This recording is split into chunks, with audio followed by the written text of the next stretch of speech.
Political లీడర్లు ఇలా డబ్బులిచ్చి ప్రచారం చేయించుకుంటున్నారా అన్న విషయంపై ఇప్పుడు దేశవ్యాప్తంగా పెద్ద చర్చే నడుస్తోంది.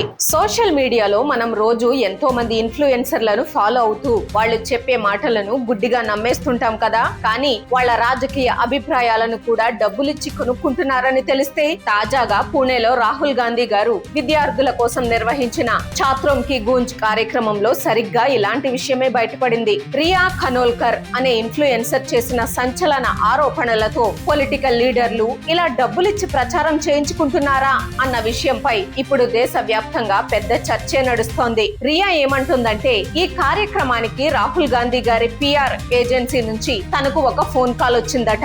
ఈవెంట్ కు వచ్చి రాహుల్ గాంధీతో మాట్లాడి దానికి సంబంధించిన 2-3 వీడియోలు తన ఇన్స్టాగ్రామ్ లో పాజిటివ్ గా పోస్ట్ చేస్తే ఏకంగా 25,000 రూపాయలు ఇస్తామని ఆఫర్ చేశారట.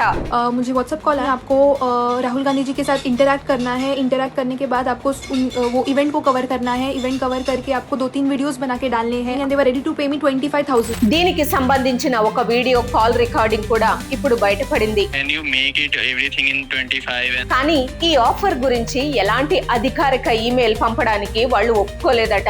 So will I get an email, official email to attend? No official email. You directly reach at the venue. I will share the location and their person will contact with you. అంటే ఈ లావాదేవీలన్నీ secret గా ఎవరికి తెలియకుండా జరగాలన్నమాట. దీంతో BJP రంగంలోకి దిగి కాంగ్రెస్ కు జనాల్లో నిజమైన మద్దతు లేదు, వాళ్ళ సభలకు జనాలు రారు, అందుకే ఇలా డబ్బులిచ్చి మరీ ఇన్ఫ్లుయెన్సర్లను కొనుక్కుని ఫేక్ క్రేజ్ సృష్టించుకుంటోంది అని తీవ్రంగా విమర్శిస్తోంది. నిజానికి రాజకీయ పార్టీలు ప్రచారం చేసుకోవడం తప్పు కాదు, కానీ దాన్ని ఒక పెయిడ్ యాడ్ అని చెప్పకుండా సాధారణ యువతే రాహుల్ గాంధీకి స్వచ్ఛందంగా మద్దతు ఇస్తున్నట్లుగా ఫేక్ పిఆర్ చేయడం ఎంతవరకు కరెక్ట్ అనేది ఇప్పుడు అసలు ప్రశ్న.